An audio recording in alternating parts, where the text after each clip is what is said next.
Welcome back student, बहुत बहुत स्वागत है आप सभी लोगों का ई पाठशाला के चैनल पे। माय नेम इज़ विजय और आज हम टर्म 2 के अकॉर्डिंग क्लास 10th का पॉलिटिकल पार्टी चैप्टर करने जा रहे हैं। तो मैं कोशिश करूंगा कि टर्म 2 के अकॉर्डिंग जितना कुछ भी है क्लास 10th का हिस्ट्री, ज्योग्राफी, पॉलिटिकल, सिविक्स जो भी है वो सब हम कंप्लीट करने की कोशिश करेंगे। दोस्तों आज का चैप्टर का नाम है पॉलिटिकल पार्टी और ऑफ कोर्स हम इसमें बहुत इंटरेस्टिंग बातें सीखेंगे। हिंदी में से राजनीतिक पार्टियां बोलते हैं, इंग्लिश में से पॉलिटिकल पार्टीज बोलते हैं। चैप्टर का पूरा मेन कंटेंट जो हमें देखना है कि वो मेन कंटेंट है क्या। वैसे तो मैंने साइड में लिखा हुआ है कि इस पूरे अध्याय में हम क्या क्या नया सीखेंगे या क्या क्या नया होगा, तो मैंने थोड़ा सा साइड में पहले से लिख दिया ताकि आपका क्लेरिफाई बनता चला जाए कि पूरे चैप्टर के अंदर है क्या। मेरा नाम विजय है, आप ई पाठशाला चैनल को देख रहे हैं। ई पाठशाला चैनल पे अगर आप नहीं जुड़े हैं तो जरूर जुड़ जाइएगा, क्योंकि टर्म 2 का पूरा सिलेबस आपको इसमें जानने को मिलेगा कि है क्या पूरा कंटेंट, पूरे चैप्टर में क्या क्या है और सारी बातें हम डिस्कस करेंगे। तो पूरे चैप्टर के अंदर मेन है 2 कॉमन क्वेश्चंस पूछे गए हैं पूरे चैप्टर में कि जो राजनीतिक पार्टी है, पहला क्वेश्चन ये है कि राजनीतिक पार्टी जो है ऑफ कोर्स हमें उसकी जरूरत क्यों पड़ती है। दूसरा क्वेश्चन ये है कि how many political party good for the democracy, लोकतंत्र के लिए कितनी सारी राजनीतिक पार्टियां हमें जरूरत है। असल में एक जरूरत है, दो जरूरत है, बहुत सारियों की जरूरत है। ये पार्टी, वो पार्टी, फलाना पार्टी, कितनी पार्टी है जिसको हमें कंफ्यूजन रहता है कि यार किसको वोट डाले किसको वोट ना डाले, ये एक प्रॉब्लम रहती है। दूसरा अगर मैं ये कहूं कि यहाँ पे हमारा जो नेशनल पार्टी और रीजनल पार्टी है उनका इंट्रोडक्शन क्या हुआ, मतलब कैसे कोई पार्टी नेशनल बनती है, राष्ट्रीय बनती है और कैसे कोई राज्य स्तर पर, क्षेत्रीय स्तर पर ही पार्टी बनी रहती है।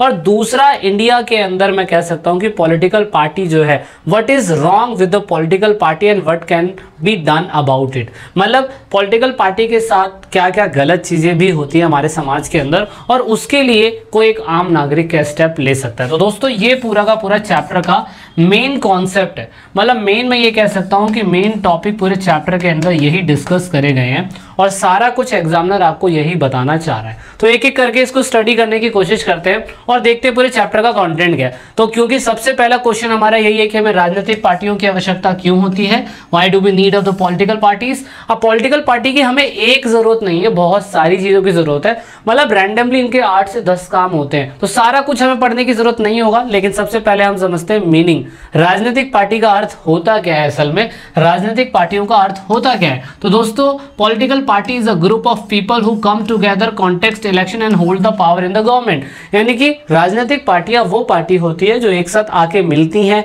इकट्ठा होती हैं, सारे एमपी एमएलए बनते हैं, उसके बाद वो इलेक्शन लड़ती हैं तो जीतती हैं, जीतने के बाद ऑफ कोर्स वो गवर्नमेंट बनाती है और गवर्नमेंट के अंदर उनकी पूरी की पूरी सरकार के अंदर पावर आ जाती है। सो दैट इज व्हाई इनको हमने क्या बोला, इनको हमने बोला पूरी तरीके से राजनीतिक पार्टियां। क्या बोला, राजनीतिक पार्टियां। अब इनके एक काम नहीं है दोस्तों, इनका एक काम नहीं है, इनके बहुत सारे काम हमें देखने को मिलते हैं, बहुत सारे काम देखने को मिलते हैं, क्योंकि हमें पॉलिटिकल पार्टी की जरूरत ही इसीलिए होती है हमारे देश के अंदर, क्योंकि उनके रैंडमली काम होते हैं। क्या क्या काम होते हैं एक एक करके समझ लेते हैं। देखो कोई भी पॉलिटिकल पार्टी बनती है ना, उसके अंदर मैं ये कह सकता हूं उस पॉलिटिकल पार्टी के अंदर कहीं ना कहीं पक्षपात बहुत देखने को मिलता है। क्या मिलता है, पक्षपात, ठीक है ना, इसको कहा जाता है पक्षपात, पार्टीसिजनशिप, ठीक है ना, इसे पक्षपात बोलते हैं। जैसे आपने बहुत बार सुना होगा, हर पार्टी बोलती है कि भाई हमारी पार्टी का ये खास चीज़ है, हमारी पार्टी की वो खास चीज़ है, तुम्हारी पार्टी में ये चीज़ अच्छी नहीं है। तो हर किसी पार्टी के अंदर हमें ये देखने को मिलता है। तो इंडिया के अंदर अगर कोई भी पॉलिटिकल पार्टी है तो उस पॉलिटिकल पार्टी के 3 मेजर पिलर हमें देखने को मिलते हैं। कोई भी राजनीतिक पार्टियाँ हैं, उन राजनीतिक पार्टी के 3 मेजर पिलर होते हैं। नंबर 1 उनका लीडर, कौन है उनका लीडर, ऑफकोर्स उनमें कितने एक्टिव मेंबर है, कितने मेंबर उस पार्टी से जुड़े हुए हैं, और उसके बाद उनके फॉलोवर्स कौन कौन से हैं। तो ये बहुत मैटर करता है किसी भी पार्टी को बनने के लिए या बनाने के लिए, ठीक है। अब उसके बाद बात करते हैं उनके कार्य। तो सबसे पहला उनका काम ऑफ कोर्स चुनाव लड़ना तो भाई उनका काम है ही। चुनाव नहीं लड़ेंगे तो क्या होगा। हमारे इंडिया में चुनाव जो होता है ना अलग तरीके से होता है। अगर आप नोटिस करें हमारे इंडिया में जो हमारा जो मतलब जो इंडिया है उसमें हम मेनली पीएम को, एमएलए को, एमपी को और उसके बाद क्या कहते हैं एमपी को, पार्षद को, इन सबको हम वोट डालते हैं। लेकिन हमारे इंडिया के अंदर राष्ट्रपति को वोट नहीं डाला जाता है। मतलब जो चुनाव लड़ते हैं ऑफकोर्स पॉलिटिकल पार्टी चुनाव लड़ती है, लेकिन ऑफकोर्स हमारे इंडिया के अंदर यूएस में और इंडिया में चुनाव का यही डिफरेंट है। एग्जाम्पल दे रखा है आपको समझाने के लिए कि यूएस में राष्ट्रपति जो होता है उसको भी वहां की जनता जो है वोट डाल के चुनती है, लेकिन हमारे इंडिया के अंदर सिर्फ हम हाईएस्ट पोस्ट प्रधानमंत्री को ही चुनते हैं। अब यूएस के अंदर ऐसा क्यों है? राष्ट्रपति को लोग वोट डालते हैं, प्रधानमंत्री को क्यों नहीं वोट डालते? वहां प्रधानमंत्री क्यों नहीं होता? ये जब आप 11th क्लास में जाओगे ना तो 11th क्लास में आपको डीपली समझ में आएगा कि इनके दोनों के बीच में क्या क्या डिफरेंट होता है। ऑफ कोर्स पहला हमने समझ लिया कि ऑफ कोर्स अगर हमें राजनीतिक पार्टियां बनानी होती हैं तो राजनीतिक पार्टियां की हमें आवश्यकता क्या क्या होती है। तो नंबर 1 ऑफ कोर्स उनका मेन काम होता है चुनाव लड़ना। दूसरा काम ऑफ कोर्स इनका होता है, क्या होता है दूसरा काम होता है इनका कि party put forward different policies and the programmes. Party कोशिश करती है कि डिफरेंट पॉलिसीज लेके आए, नीति लेके आए, डिफरेंट कार्यक्रम लेके आए, जिससे वो गरीब लोगों का भला कर सके। ऑफ कोर्स नाम का भला होता है लेकिन भला करने की कोशिश तो करी ही जाती है।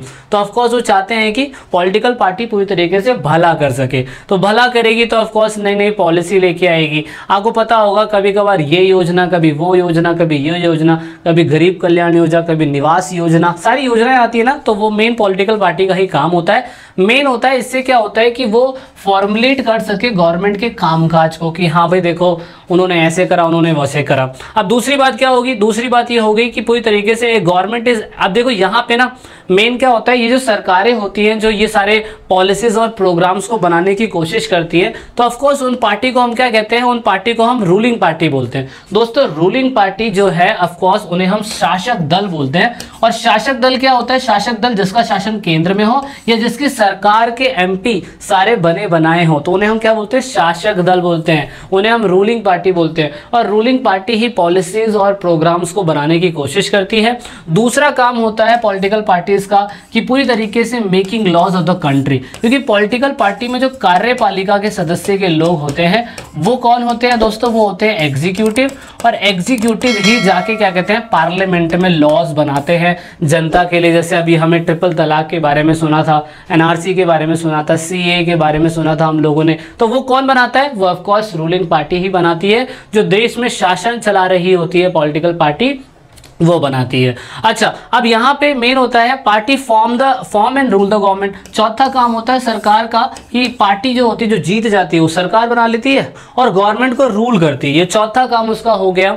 और पांचवा काम होता है कि दोस्त पार्टी, पांचवा काम पार्टी का क्या हो गया? पॉलिटिकल पार्टी में देखो जो रूलिंग पार्टी होती है ऑफकोर्स वो सरकार चला रही होती है, लेकिन कुछ एमएलए एमपी जीते भी हुए होते हैं लेकिन फिर भी वो ऑपोजिशन सरकार में बैठ जाते हैं। और ऑपोजिशन सरकार को हम क्या कहते हैं? विपक्षी पार्टियां बोलते हैं। विपक्षी पार्टी जैसे कि मान लीजिए कि अभी केंद्र के अंदर अगर आपको पता हो तो केंद्र के अंदर बीजेपी की सरकार चल रही है, लेकिन ऑफकोर्स ऑपोजिशन यानी कि विपक्षी पार्टी में तो कितनी सारी पार्टियां हैं, जिसमें से आम आदमी पार्टी है, कांग्रेस है, रीजनल पार्टियां, समाजवादी पार्टियां, बसपा, और उसके कितनी सारी रैंडमलियां पार्टियां हैं जो विपक्षी दल में है। तो ऑफकोर्स विपक्षी दल वो पार्टी होती है जिनका सरकार में मेन शासन तो नहीं होता है, लेकिन ये विपक्षी पार्टी जिनको ऑपोजिशन बोलते हैं, ये विपक्षी पार्टी जो करती है ऑफकोर्स अपने वॉइस को जो भी रूलिंग पार्टियां कामकाज कर रही होती है अगर उन्होंने कोई गलत काम किया होता है तो उसके खिलाफ वॉइस रेस करती है, उनके इश्यूज को बताती है कि तुम यहाँ फेलियर करा है, तुमने ये पॉलिसी गलत बनाई है। तो दोस्तों रूलिंग पार्टी में और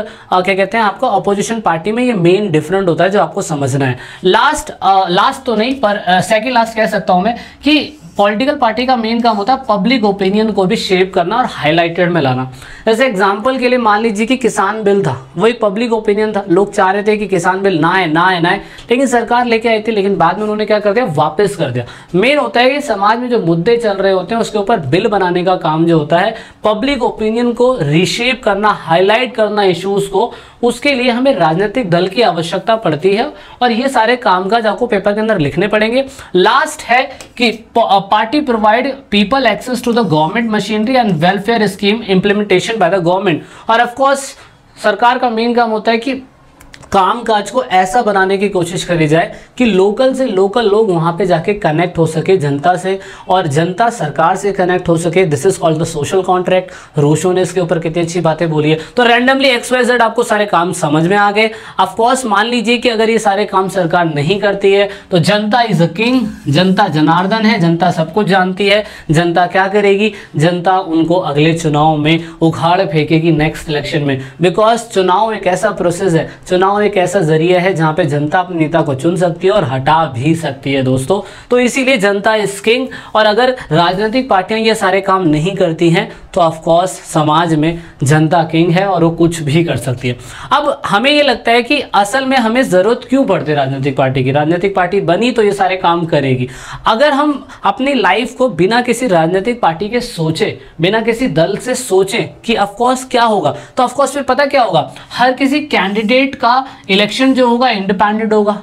कोई भी बंदा अपने प्रॉमिस को मानेगा ही नहीं। वो चुन तो लिया गया, लेकिन ऑफ कोर्स वो मेजर पॉलिसीज कुछ चेंज ही नहीं करेगा, कुछ बदलाव नहीं करेगा, गवर्नमेंट फॉर्म ही नहीं कर पाएगा वो बंदा, और ना ही जो इलेक्टेड रिप्रेजेंटेटिव है वो जनता के प्रति जवाबदेही होगा।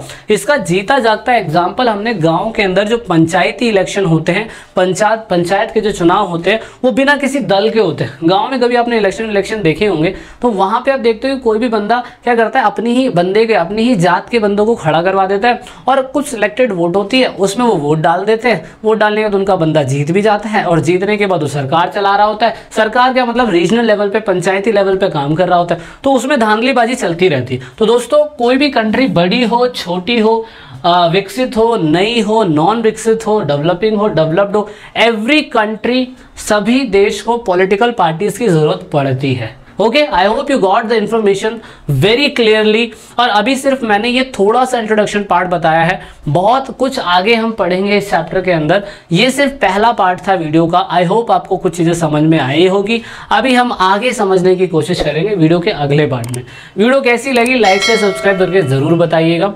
This is it in this video. जय हिंद, जय भारत, वंदे मातरम, भारत माता की जय। This is it in this video.